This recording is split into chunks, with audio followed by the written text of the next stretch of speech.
Hey guys, welcome to my channel. I know you are struggling to learn new words in English or in any language. I know how it feels when in a day you hear like dozens of new words, they come into your brain and then they just get wiped away and you never use them again. I've learned 3 foreign languages and I know how it feels.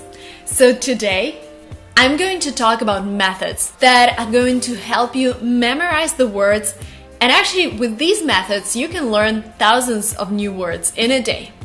So if you're interested, please continue watching this video.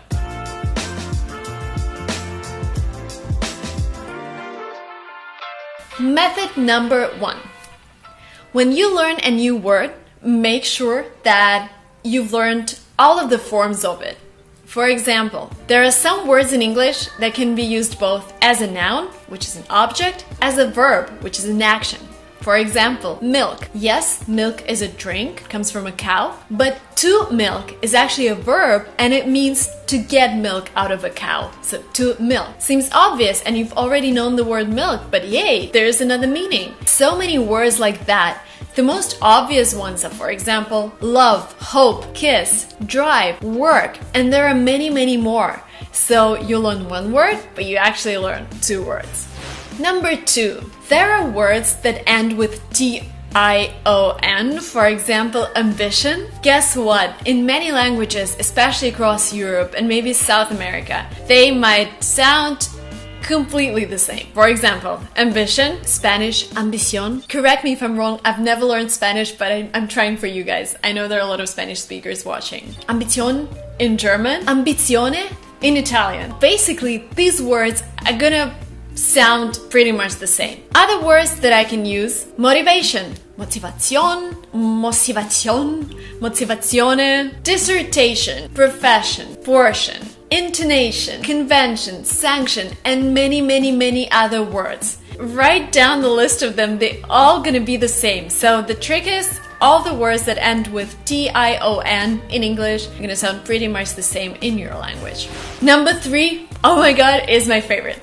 Whenever you learn a new word, Google it first and go to the images section. You know why? Because sometimes you're gonna see pictures that are gonna remind you of characters or things you've seen before and you've named before, and they're just the same as the word that you're learning. For example, spear, which is a weapon. Hello, Britney Spears has the same last name, and I've actually used the word spear like thousands of times in my life because I love Britney Spears. Another word is beetle, and beetle is the small bug that can bite you, that flies, whatever, a beetle. And the first thing that comes to my mind, and that Google will show you, is New Beetle car by Volkswagen. The car, this small nice car, you know, there was this computer game when I was like 10 years old and you ran away from like police in Chicago.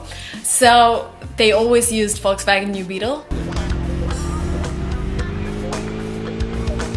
And yes, hello, I've been using this word for like hundreds of times in my life. Another great example is Gosling, and Gosling is a baby goose. And yes, Ryan Gosling, hello, Ryan Baby Goose. You will remember this forever. Method number 4. What you need to remember is that words in English have several meanings, and those meanings can be completely different, so make sure you learn at least 2 or 3 of those meanings. For example, the word to fire. To fire means to let somebody go, for example, an employee. You're fired. At the same time, the noun fire, you know, flames, all of that. If we talk about a word date, so to date means to go out with a loved one or with a person you really fancy, then a date itself is an action when you go out with somebody you love. Date is also this fruit or berry, whatever. They sell a lot of them, like a fig, a date. And there is another meaning. A date can be a day in a calendar. Again, you have like this word, but you actually have 4 different words. Another example is to miss, and to miss means miss a bus. When you lost the bus, it is gone. When you miss somebody, you really long to see them, and Miss is a girl, so Miss Marina Mogilko, for example.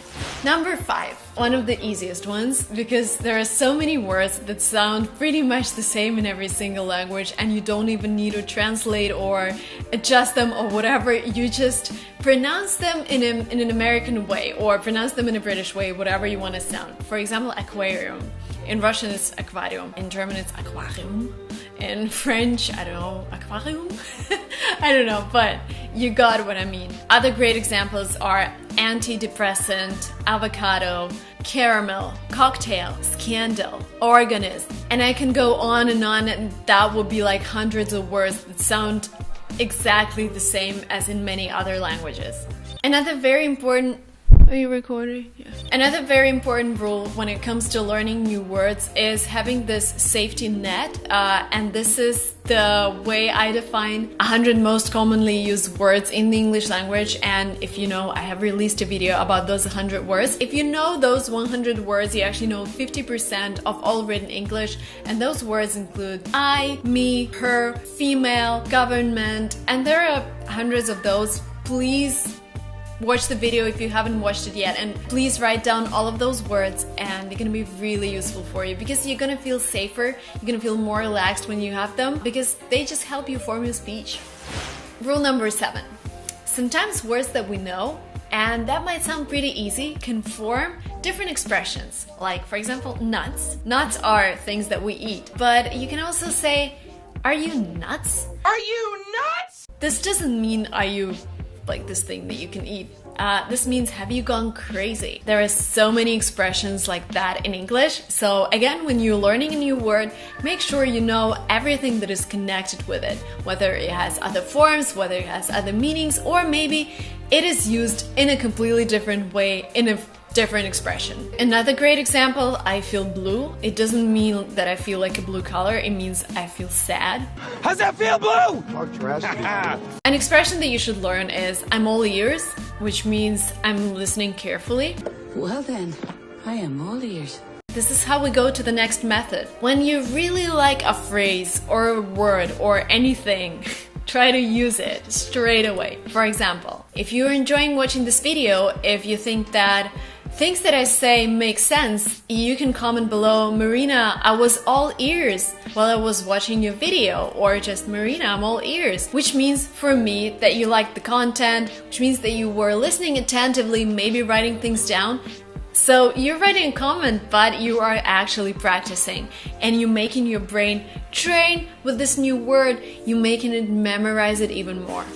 And my last advice, yes, we've talked about a lot of words that sound the same in many languages, but there are also false friends. I was really embarrassed when I was using eventually in German, there's a word that sounds like eventuell, and I thought it has the same meaning as in English. So for example, in English, eventually means in the end. In German, eventuell means perhaps, so it's just a completely different meaning.